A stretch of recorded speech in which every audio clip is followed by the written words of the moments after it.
Welcome to the Foundation Series, your deep dive into startup compensation with industry leaders from across the startup world.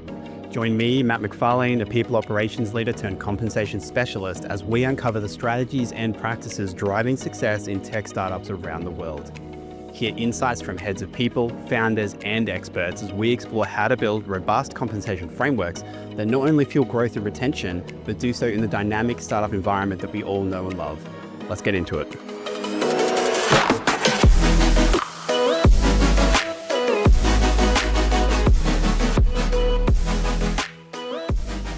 Adam, so good to have you on the Foundation Series. This has been an episode that I've been looking forward to so much because there's so much alignment between my own interests and virtues around transparency when it comes to compensation. And then OpenOrg is, a company and organization that's just really singing from the same hymn sheet around openness and transparency, but at a much sort of grander level. So welcome to the pod. So excited to have you here.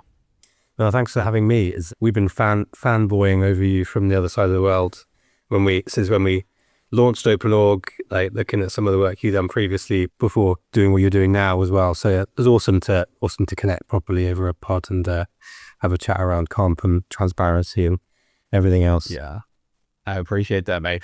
For those who aren't familiar with you, maybe some people in my audience, I'd love you to just spend a second telling us a bit about who you are, what you do, a bit about OpenOrg. Oh yeah, where to start? High level background on me. Interesting foray into like people and culture space. So my background, very high level, like 14 or so years, mostly spent as founder or co-founder of bootstrapping my own companies since sort of age of 23. So anywhere from 10 employees to 100 as founder, co-founder, mostly wearing the people and ops hat along the way. So I've like built, broken, rebuilt people and culture a few times, and then covering everything that comes with that. So comp's always been a part of that, but obviously everything else along the way as well. And my companies have always been in the talent advisory, people advisory space as well. So along the way, building my own teams. So I've spent years advising, working, supporting startups and scale-ups all over the world. So I've seen how they've done things and seen the weird and the wonderful and the great and the good and the bad and the ugly, everything. So it's been an amazing 15 years seeing all sorts of things. And along the way, have had a really, really good friend, John, who's now my co-founder. And we've chatted for years about wanting to do something together one day, build something together one day. We've always been very aligned on our views on work and culture and everything like that. And we've never had the opportunity to do it. But 2023-ish, the stars aligned. We both were in a position where we were able to think about doing something a bit different and got chatting. And we spotted a really, really, what we thought at the time was an amazing untapped opportunity for companies to embrace transparency as a lever to build healthier companies and healthier company culture. So we started exploring what that might look like and how we could help support people teams, leadership teams to do that. And we got chatting to them, and there was always this running thread there. When you look at problems that businesses face around performance, there's always problems around clarity. The clarity on how we pay people, clarity on how we make decisions, clarity on how we communicate, clarity on like how we use tools, whatever that might be across your business. When things are unclear, people are not aligned, and when people aren't aligned, teams don't perform well. So for us, there was always this running thread there around clarity, transparency, and expectations. And so we started pulling at that thread, and long story short, ended up building OpenOrg. And we've been doing it for about 18 months now, and 18 months later, that sort of problem that we thought we saw is like really, really super clear now that other people are facing that, and it's really felt. So we've built a lot. We've done a lot of different things. We've built dozens of free open source resources, which is a big part of what OpenOrg is about, is trying to get companies to build in the open, do more open things. So that's a big part of our brand, and we've built a lot of open resources and curated a lot as well. That's been, I think, collectively seen almost somewhere between 800,000 and 1 million times by people around the world. This has been like amazing and very unexpected. We've built a paid community on Slack globally for people across startup or scale up, which is unusually capped and almost full now, which is really exciting to see that growing, but that's an incredible space to be part of. We have recently launched a site called Openverse, which is collecting and curating all the amazing open resources around the world for people and culture folks. And we work with people teams as well, with a select small handful of companies to support them on people and culture goals. So we do a few different things across a 2-person team. We're very busy, but we love it, all with the aim of helping to support startups, scale-ups to build better culture, but culture that's more open, more tangible, more transparent. That's amazing. That's an insane background. And then, yeah, I love, I guess, how you kind of validated. And I really want to jump into understanding like what this imperative you see is from a transparency perspective. I mean, the fact that you had these resources downloaded hundreds of thousands of, to millions of times, I guess just goes to show the appetite for this. And I know personally, within organizations, you're right, like clarity, it gets murky at every kind of step of that employee experience, and a simple one that just came to mind is even just things as simple as language. Like, what do you mean? Like trying to use, buzzwords or acronyms or something like that. And it's just so easy to get lost or caught up in the wrong direction because there's been a simple misunderstanding. So I love that, whole concept about how can we just be more clear? How can we be more simple about what it is we're trying to do or achieve, or the processes we're running through? But tell me a bit more about this kind of sentiment. Again, there's clearly this appetite, given how many times your resources have been viewed and downloaded. But from a general kind of sentiment expectation perspective, like tell me a bit about transparency. How have people's expectations changed or shifted, do you think, towards transparency? I think people are fed up. It's like, I think that it's always been there. Let's face it, any adult, in the world of work expect some level of transparency. It's not. It's people talk about younger generations coming through now demanding transparency, but they don't necessarily want it more than older generations. It's just, we are living in a world now where information is easier to get hold of in all walks of life. So younger generations grow up just expecting to be able to watch whatever they want, see whatever they want, access whatever they want, whenever they want. And that flows into work life as well. So it's definitely becoming more of a conversation piece, but I think people are slowly but surely getting a bit fed up from the point of view that if you go back far enough, even to when I remember being a graduate in my first ever role, there's almost this sort of like feeling of being grateful to be given a job by an employer, which is just mad to think about. But it's not the case anymore, and ever becoming more that. This is like a two-way deal now, and employers rightly expect some level of transparency from employees around what you're doing, how you're doing it, without monitoring and hopefully being too overbearing. There's an expectation there of wanting to make sure that they're getting their value. However, the feeling from a lot of folks is that we're not getting that transparency back from employers. There's a lot of secrecy, vagueness, siloed working, decision-making that happens that we're not part of. And compensation's been a really big part of that from a transparency perspective.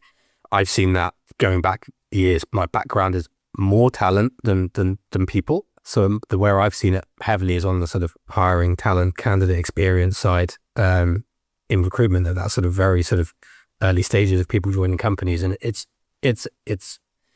well documented how bad that is. You put a little post out on LinkedIn if you need to around candidate experience or pay transparency, and you can just see how much people care about it. So big problem. People don't trust employers because of it. And a lot of the lack of trust hinges around pay transparency, and a lot of the issues around performance hinges around other areas of transparency when it comes to expectations and ways of work.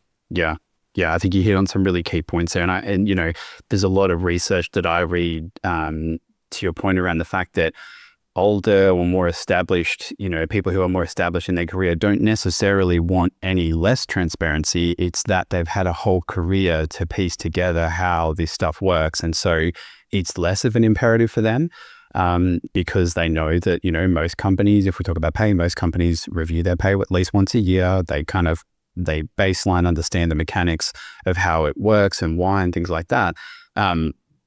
Crucially, back to your point around clarity, is that they've had to piece this together on information that they've gathered from, previous workplaces or others in the industry, different professionals, things like that. So they may not have that understanding 100% whole either.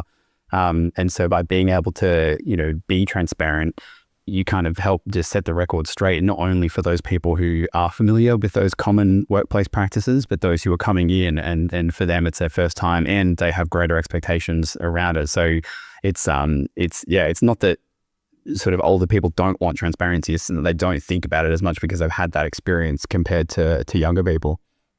Yeah, definitely. It's a challenge for employers. I had it myself. We're only a 2-person team now. We don't have to worry about that necessarily, but certainly had it myself from my previous company.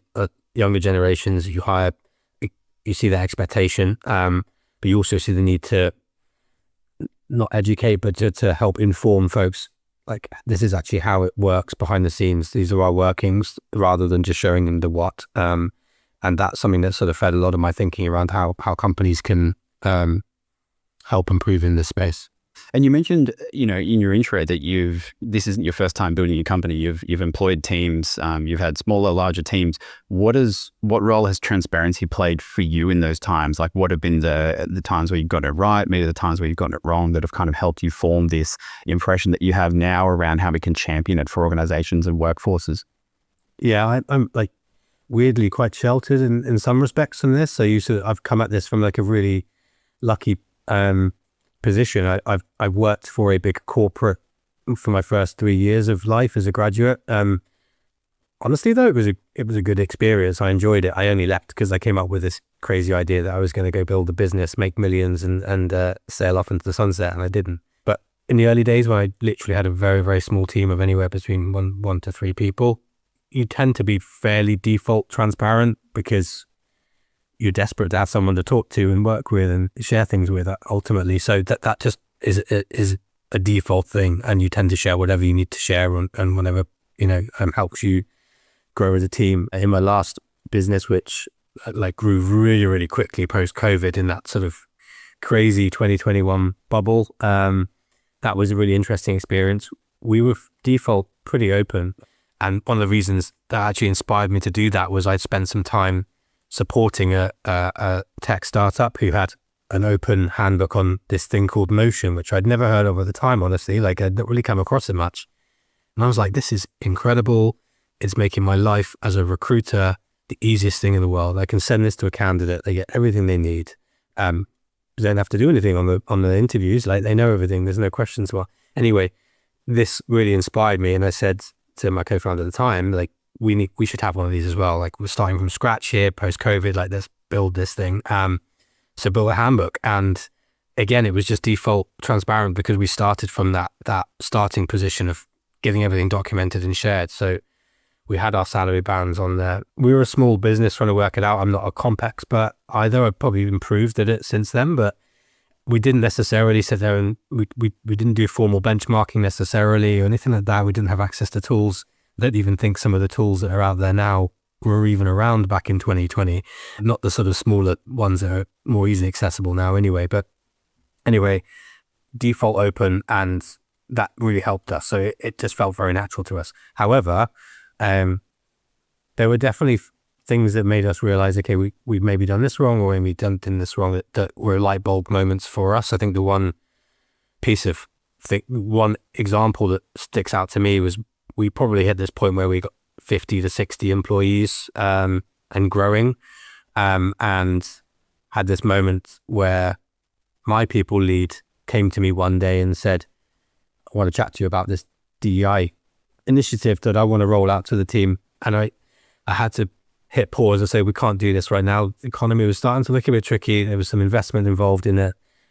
We just had to hit pause on any sort of spend on anything.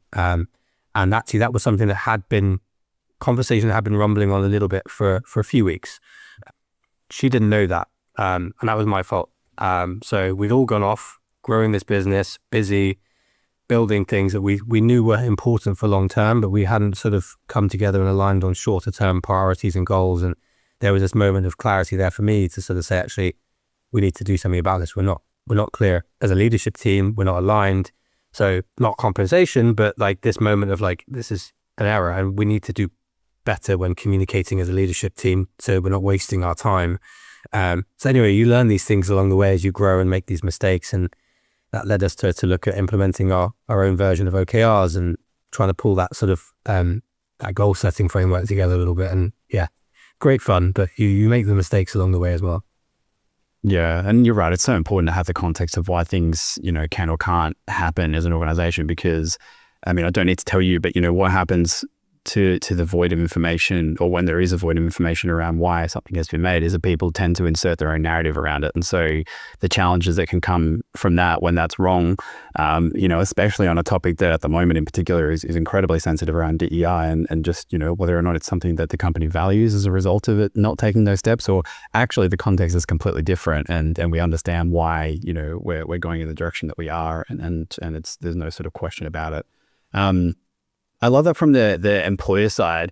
I wonder then from the sort of the people side, the candidate side, the employee side of things, what are the big sort of things you see emerging, some of the big drivers around transparency, and, what onus do you think it places on organizations, as we start to sort of lead into a discussion around compensation in particular?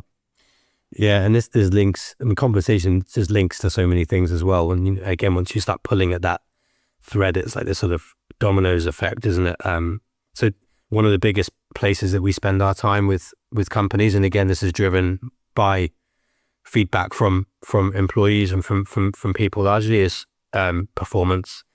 No one knows how to do it well. No one's confident in like what good performance management looks like, and it's not, sadly, something you can just copy and paste from other companies either. You've got to find your own version of it that works really well for your business. And so it's very hard to go and then find other inspirational examples out there that you can sort of work from. So that's a really big problem area for companies that employees are really starting to push for more clarity on, is like, how are we being assessed? And how does that inform pay decisions? And how does that inform like growth and development opportunities? And that all is a really big, messy labyrinth of like, what comes first, how do we do it, and that's really, really important. And I think the other thing that I've seen a lot for years already, but again is still rumbling away, is clarity on culture.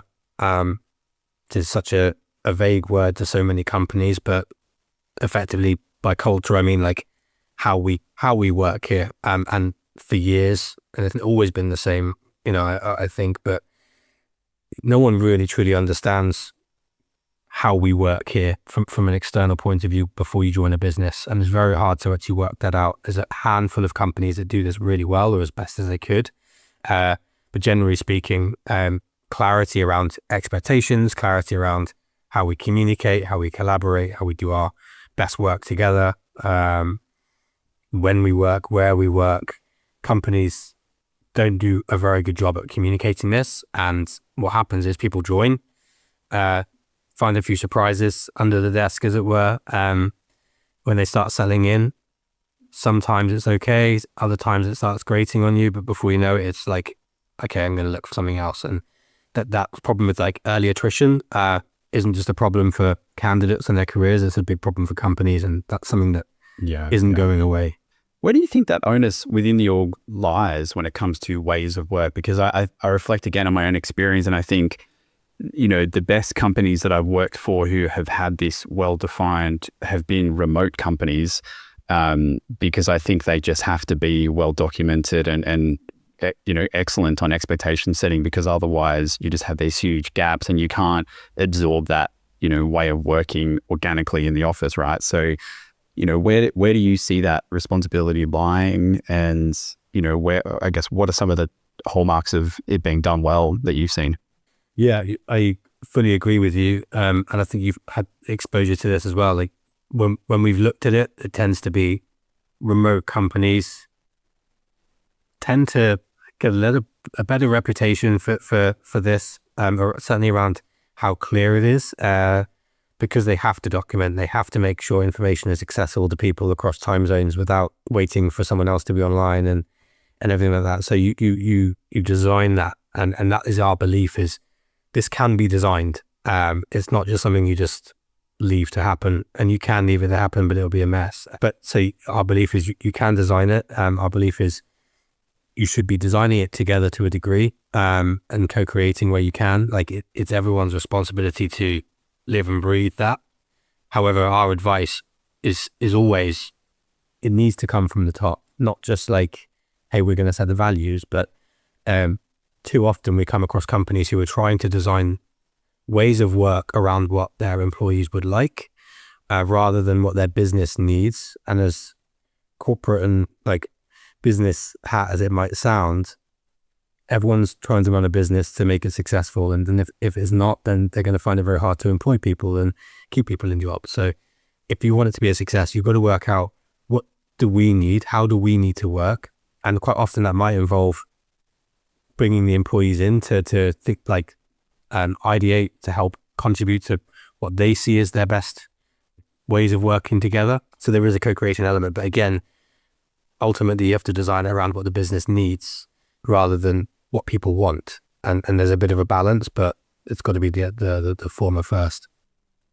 How can companies know they're getting that right? What do you see some of either your customers or those in the market doing to say, okay, I think we've got a pretty good handle on this because X, X metric or X thing exists?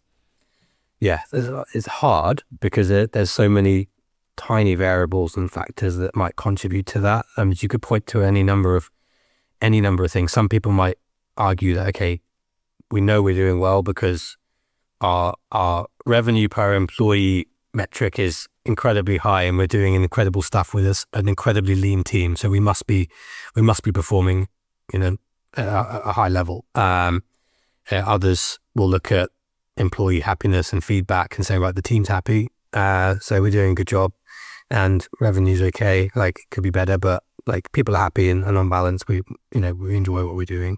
So people will look at slightly different metrics, but it's super interesting.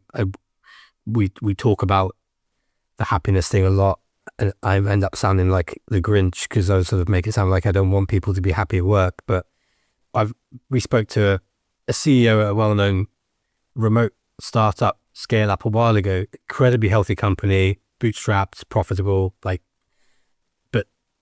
and had said everyone's happy, like we've got a good working culture and everyone's happy, but we're still not performing like we could be. So again, it's this tie to, like, we focused on trying to make people happy. We assume that that's going to mean we perform, and those two things in our experience don't connect. So we try to get people to steer away from looking at happiness as like a driver of performance and success. That's sort of like a byproduct that should happen if you get everything else right. So hopefully that makes sense anyway.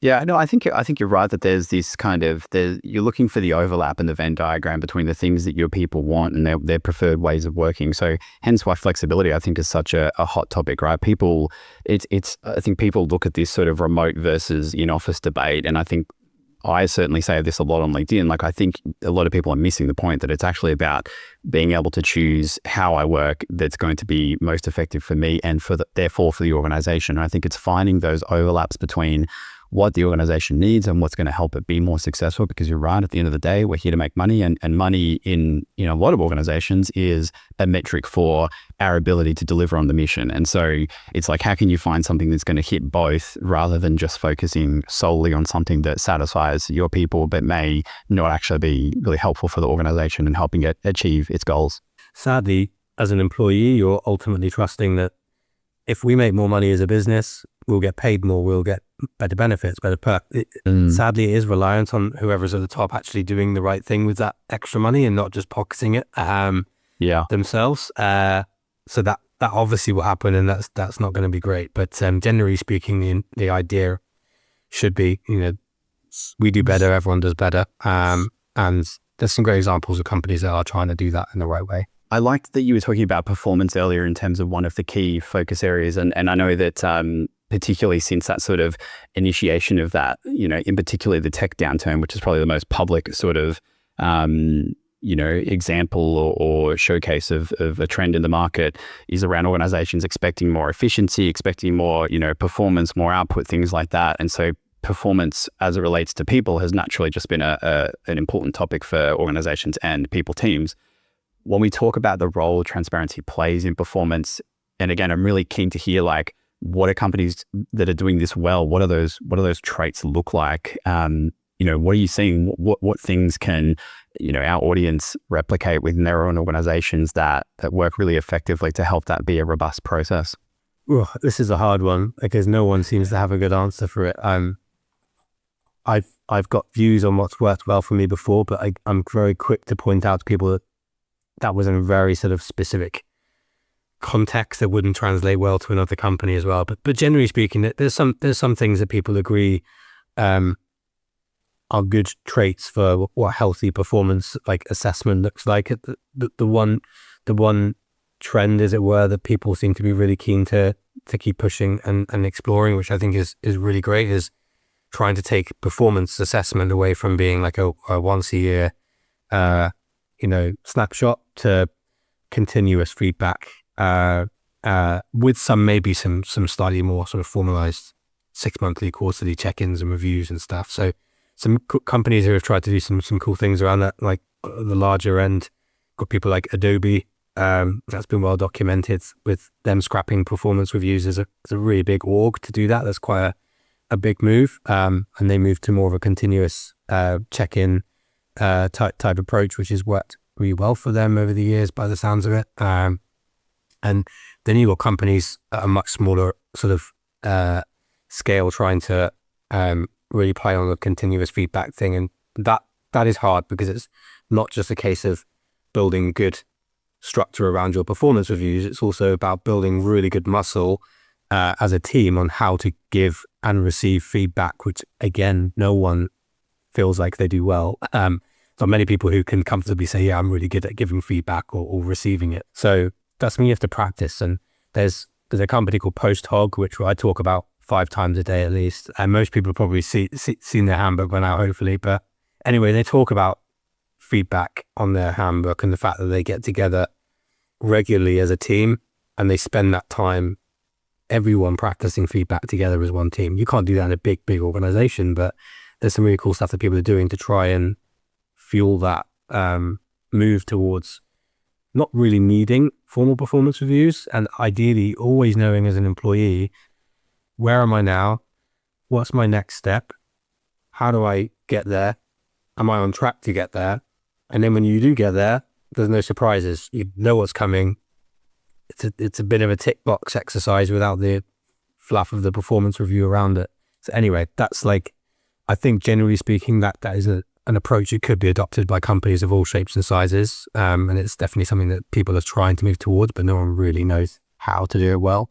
Yeah, no, I agree. And I think I love the concept of, ongoing feedback. I think it sounds really nice. I've, certainly in my experience, it's very challenging to implement. I think it's, yes, you have to be someone or you have to be as a team, as an organization, building that capability, that feedback muscle, as you said. And I think it also requires that plus a combination of kind of intentional check-ins. I think there needs to be an intentionality to it. So you're right, like rather than having this kind of once a year intentional check-in where you tend to be sort of, at the whim of recency bias and things like that. It's like, how can I make sure that this is a topic that doesn't get missed through the course of a busy, quarter or month or whatever it might be, mixed in with a sprinkling of just being able to deliver feedback and make that work well.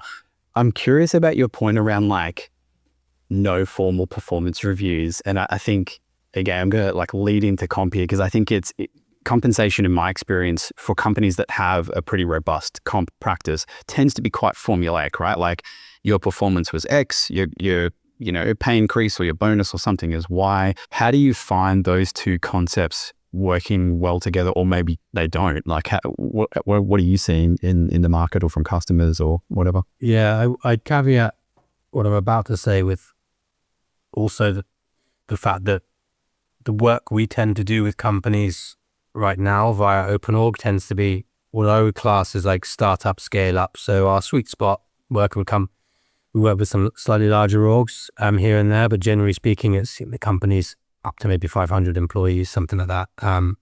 Smaller companies can probably get away, as it were, without having something quite so formulaic, or having something a little bit more personalized in real time. I'll give you an example.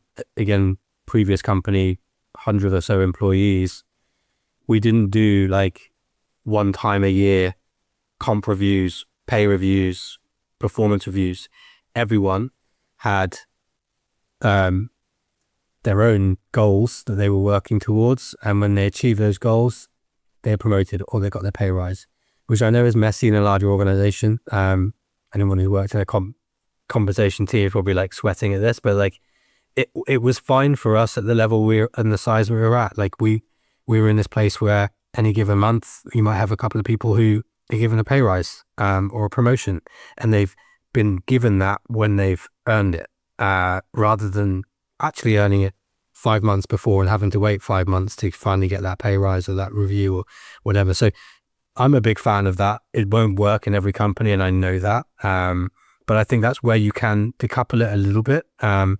And it works incredibly well for us because you're able to say to people, right, you set your goals and you're incredibly clear on what you need to do, how you need to do it.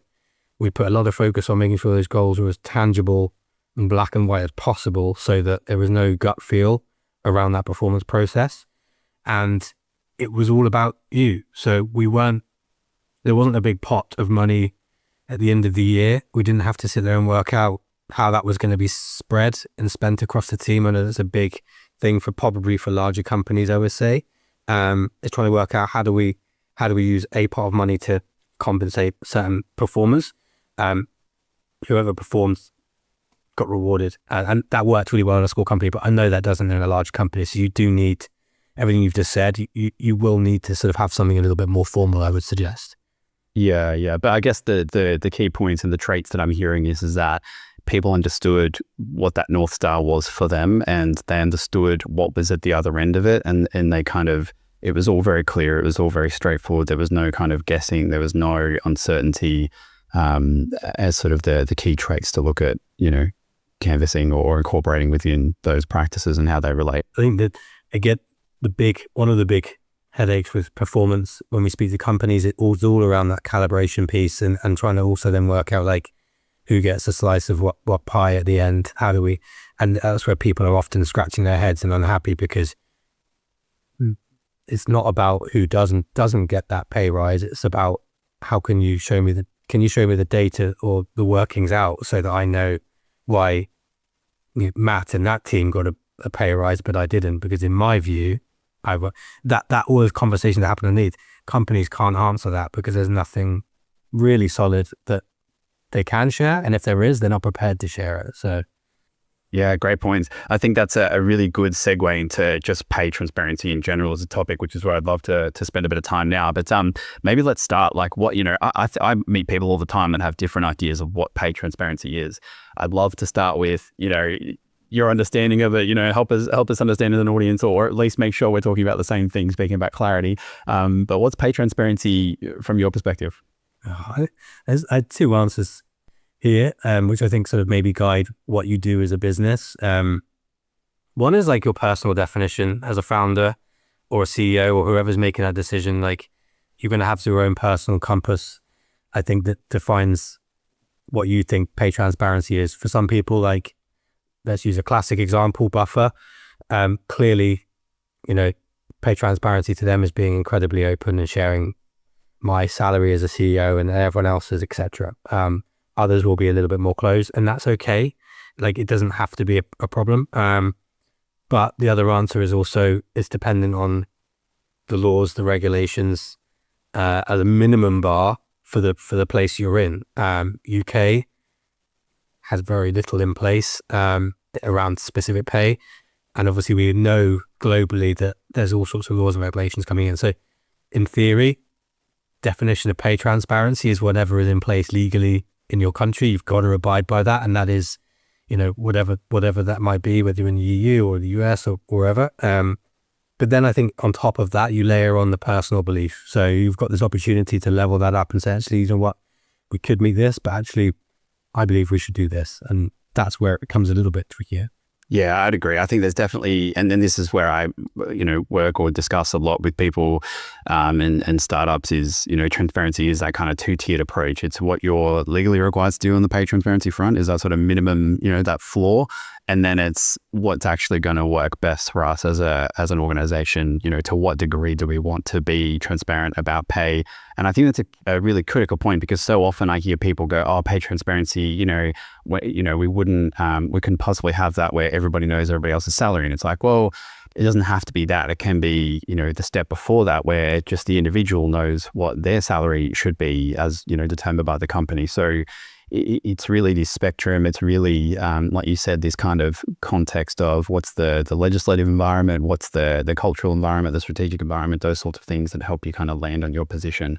But I also think there's a lot that needs to go into taking steps to actually be transparent on pay. And I guess I see that sort of initial frontier as being, fundamentally, you can say that you're transparent about pay if you share with an individual what you value their role at. And that individual could be a candidate outside the business. It could be someone who's occupying the role at the moment, but they fundamentally understand that you value their role at X, Y, or a range.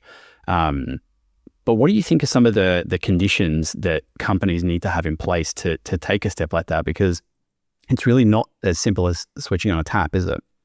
Well, I think also what some people do get hung up on, and I know this will sound easier than it is. I'm not trying to suggest that it's easy, but people sometimes, I think, confuse transparency with perfection.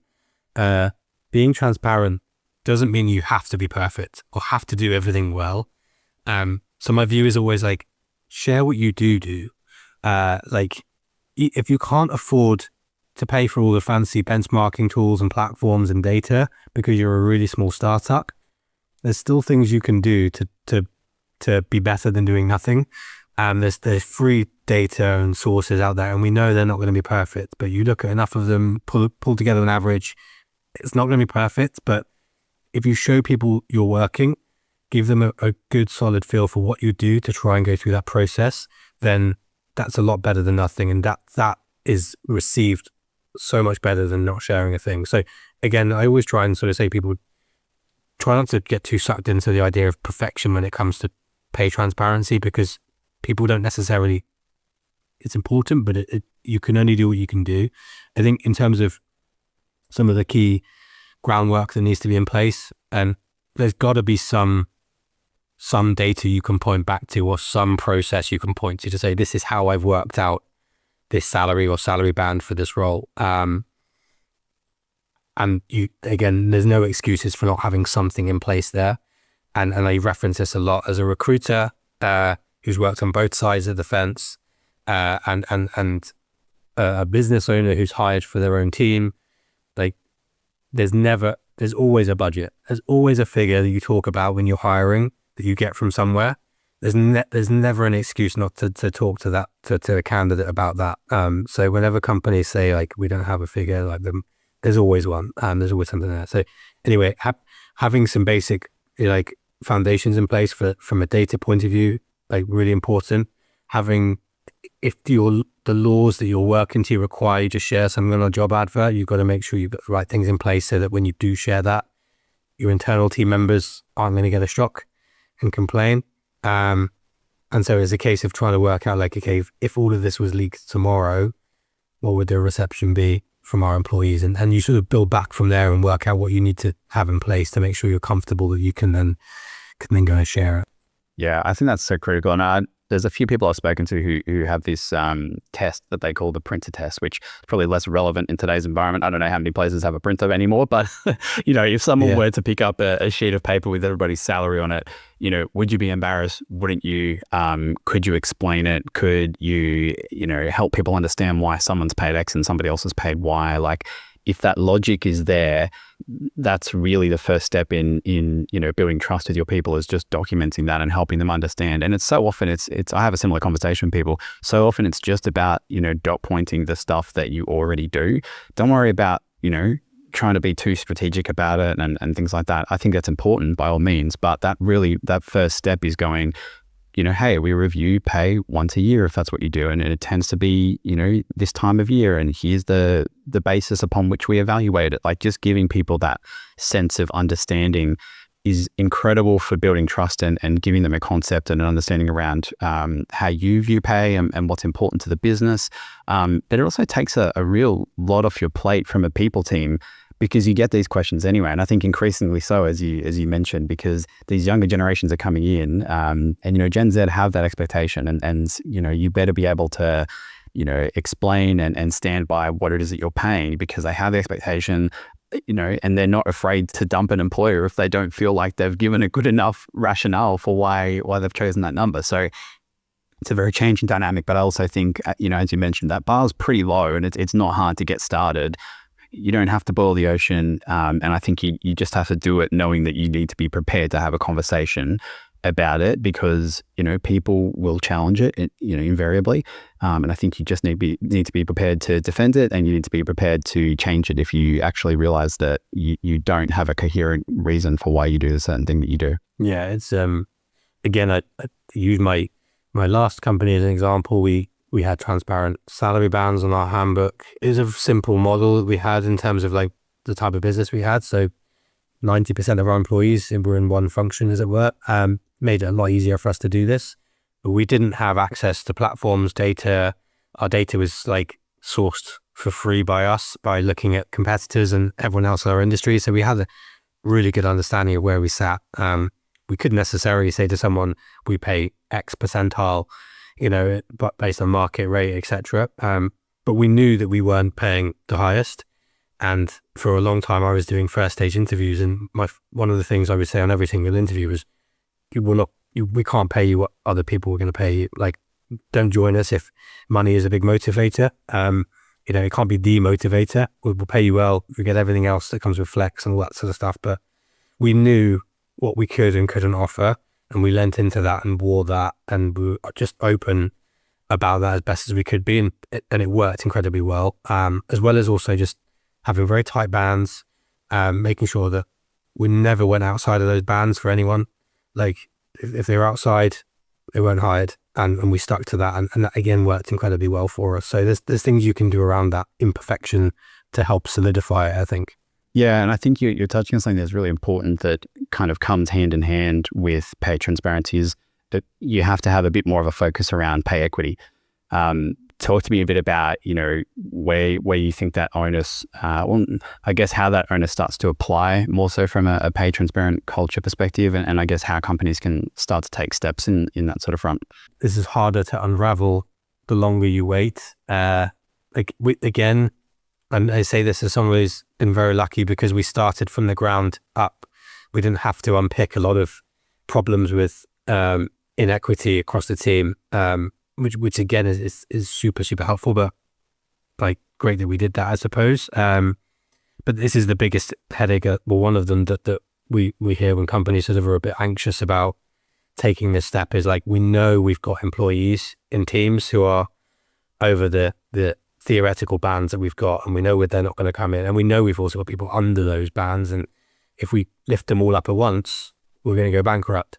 So that's one point. I think we're not comp specialists per se. Like we touch on this a lot when we talk to companies, but one thing we're always quite quick to point out to people is you don't have to do everything immediately. Like some really good examples out there from much bigger companies where they've laid out plans to say, we've identified who's underband, who's underpaid.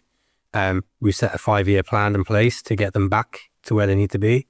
And that's our commitment publicly to do this. So doing it over 5 years, employees might not be the happiest, but again, you have to do what you have to do and to get back on track. And so not feeling like you have to do it all straight away, I think is important from an equity point of view. Like, you want to at least recognize it, acknowledge it, be public as possible about what you're going to do about it, and then stick to it.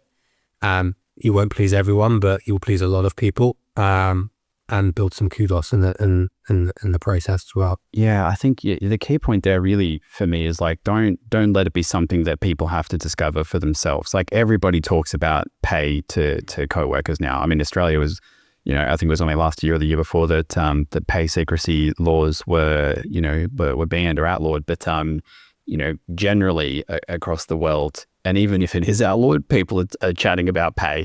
Yeah. So I think the more you could do to front load an effort like implementing pay bands or pay practices and say, look, we recognize that we haven't had structure. And so what's happened is that it's enabled the environment that we have now to exist. We've now introduced structure because we recognized why we, what we wanted to change and what we wanted to achieve with regard to our culture and our pay practices. What it's highlighted for us is X, and here's how we, intend to resolve it. And I think it just does so much again for building trust, helping people recognize that you understand there's an issue, you're on it. To have that approach versus someone come to you and say, hey, I've just spoken to 4 people who do a similar role to me and we're all paid differently. What's going on here? It's a very different conversation than vice versa. Yeah, I mean, no, I think the reality is, as much as anyone working for a company wants to be treated well, they also accept that companies aren't perfect. Mistakes are made. It's a really hard thing to get right as well, and people probably don't fully appreciate that until they have to go and see how that's done. But there's a really big difference between proactively taking that to an employee and saying, hey, we've seen this, we know you're not in the right place, and we're going to action it. That's great, they didn't have to tell me that, but that they're going to do something about it, versus not doing anything and then finding out, okay, how long has this been going on and why haven't you done something? Again, first role as a grad before stepping into being a founder, I wasn't overly upset about this, but this is a little bit of a moment for me that I can draw from. Finding out that a colleague of mine was on about £10,000 more base salary than most of us, because he'd negotiated a great talker, basically at interview stage, negotiated a big pay bump coming in, was useless and genuinely should not have been there, and ended up being performance managed out of the business anyway. But we just all sat there when we found out, because you find out, and we sat there thinking, how is he being, why are they paying this person this money? Anyway, as an employee, I've been there, and it is not a great feeling, and it's frustrating, and it erodes trust, and that's what we're trying to fix. Yeah.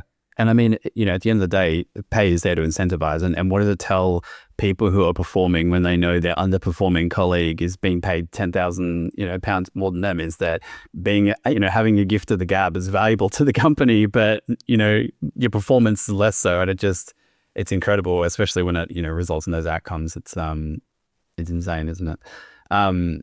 Another point, I think, to your point around introducing these practices and just kind of getting ahead of the curve, another one that comes up often for me is people who are suddenly overbanned.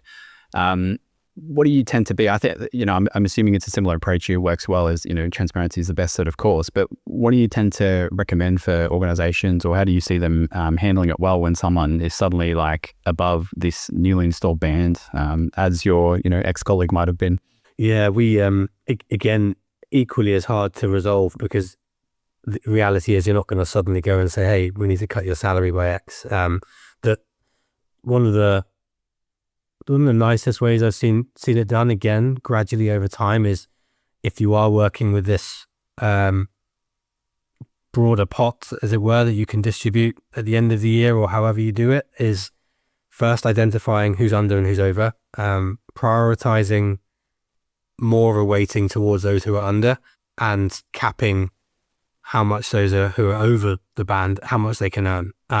So they're still rewarding them. You're still saying, hey, just because you are over band, we're not going to suddenly say you can't have anything.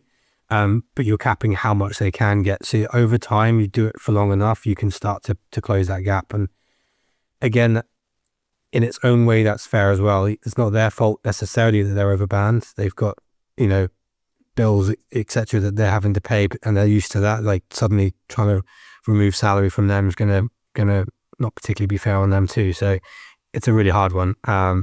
But that's one of the practices I've seen that feels healthy, and safe over a long period of time. Yeah, I would agree. And again, I think having that conversation is the first point, and maybe the second is, what can we do? What's the path forward? Because you're right. No good company would make them cut their pay. So instead, it's what are the avenues available to them? And I think another one is often, how can we talk about progression or promotion? How can we get you to maybe that next pay band, which, is accompanied with a pay increase, if that's something that's important to you. So what are the growth steps we can put in place, and how we, ensuring that you don't feel like you're sort of being left behind? Because it could be, I don't think I've ever been in this position where I've had to deliver this news. I've never received it necessarily, but I'd imagine being told you're overpaid isn't a particularly comforting conversation. So, Yeah, thanks. being tactful and thoughtful about it. Yeah. When it's like, hang on, I feel like I'm worth this much money. But I think being conscious of how people are feeling in that moment and giving them a path forward rather than just saying, we're either not going to give you a pay increase or you're just going to get 1% every year is important. It's a very delicate conversation because, again, that individual, in some ways, why should they care that, the in their view, I'm performing, I'm doing well, I should get as much of an increase as the next performing person. But again, this is a subject you're never going to please everyone, and you're probably going to please less than half of people as well. People will never be happy with it, but the least you can do is help them understand the decisions and everything that goes behind it, and then at least they have an appreciation of it and the work that goes into it, probably, which definitely helps. Yeah, I think one of the, rounding this out, I think one of the biggest risks companies face is that people's level of trust in their employer when, pay and pay practices are opaque is just by default low. They just assume that, a company is making decisions that aren't necessarily fair or considered and so on. And so I think, and I mean, I've spoken to people, I've on polls, I've done a lot of work around this, and even HR teams as individuals don't often tend to by default trust that their companies are making the right decisions. So by giving people a logic and a roadmap around how decisions are made, they can at least start to understand where the business is coming from and how they can work within that framework. So I think you're right. Like you'll never find someone who thinks they're overpaid enough. But if people can understand, then that's a really fantastic step towards, building trust and help people understand, why they exist where they do from a pay practice perspective. Yeah. And I think again, as long as you can there's different ways of fairness. There's internal fairness versus your colleagues. There's external fairness versus market. There's different teams getting paid different things or different percentiles. It's so hard. Which is, again, we were able to ground us in owning and wearing what we knew we could do and why we could do it and what our limits were, being open and honest about that, and then saying to potential hires, this is not don't join us if this is going to be a big conversation for you. That sort of helped us actually, and we kept it very simple.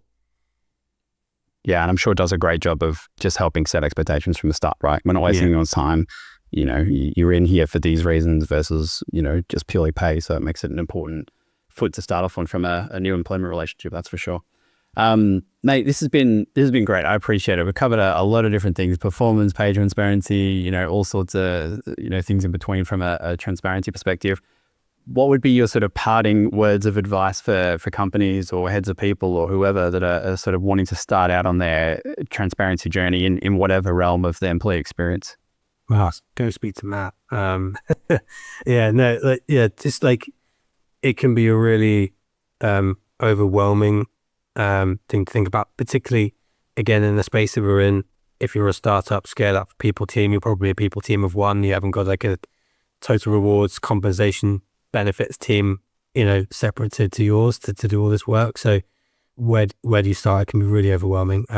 There's a heap of resources, open source work out there if you go and find it. We're trying to pull it together into an openverse, which is exciting.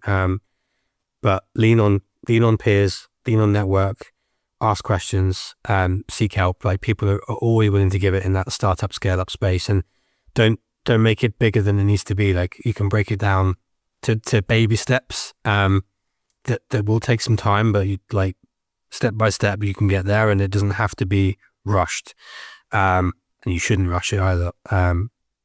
So yeah, not the best advice maybe, but it can be done. No, I think those are some great tips. I mean, to replug OpenOrg. I mean, you and John have done some incredible things for the open source movement.